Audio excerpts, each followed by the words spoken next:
Bill, Nojoud, thank you for this. I want to begin with winners and losers. Who's the winner? Who's the loser with this budget? Nojoud? I don't know if there are any standout winners and losers in a big sense. There are some small wins and small losses in the budget. Small wins for businesses and some in terms of some of the tax incentives that were brought in. That I'm sure will be welcome, but probably don't go far enough for some of the businesses, or at least that's what they'll argue. And then on the loss side, I'd say for likely climate activists are likely not very happy with the climate competitiveness strategy that walks back a lot of the Trudeau era policies, signals that the end of the oil and gas emissions cap.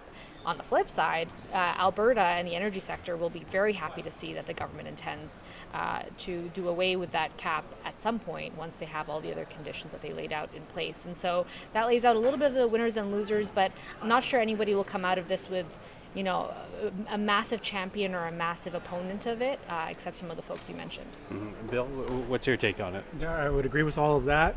Certainly all the sectors that are struggling right now, steel, aluminum, et cetera, they might not feel like winners today, but they would, there's some help there. So those facing hard times, there are programs there for them.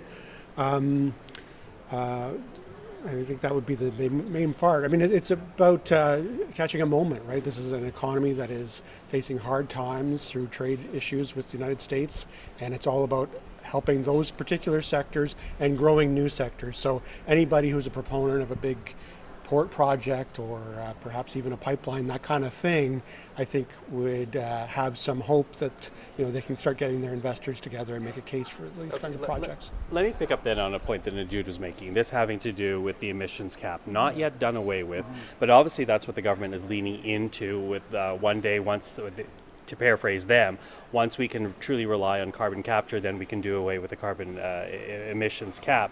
Will that be the hardest part of this budget to sell to Canadians, or is there something else that would be problematic for this government, do you think? Well, it depends which Canadians. I mean, the Conservatives have been calling for that, so Conservatives and their supporters would love to see that. That, I think, is also kind of a carrot that's dangling for Alberta, and those talking about a new pipeline. That's kind of a hint that the government is willing to move on that, maybe if Alberta and BC can find some way to toughen up their industrial emissions, that kind of thing. Did you?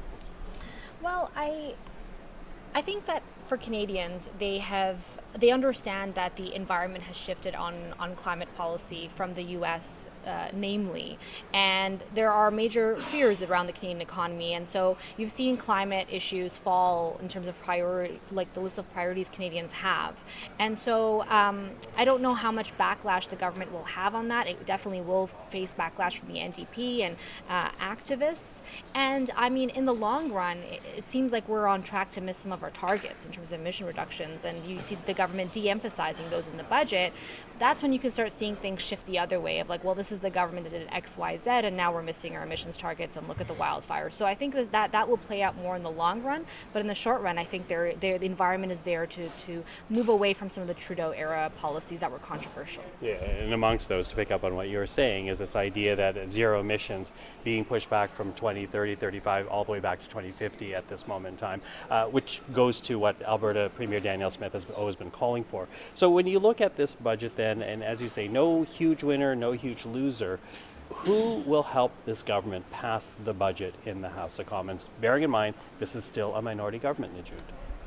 I mean, we'll have to see the reaction this afternoon. I mean, for the NDP, it's a little bit split in the sense that, on one hand, the government moves away from a lot of its climate policies. On the other hand, they didn't go necessarily as hard as some may have feared on the cuts side. So we don't see as deep of cut. We don't see explicit cuts to staffing through layoffs in the budget. And so that gives some cover for the NDP.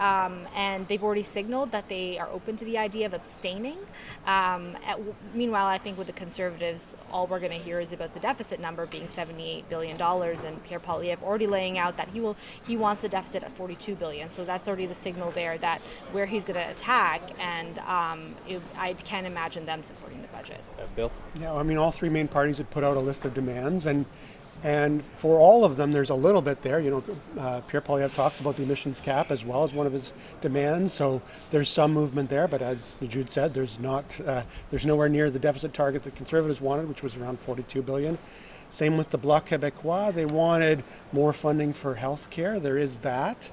But they also wanted more money for seniors benefits. That's not there, and that was supposedly a non-negotiable. So do they put water in their wine?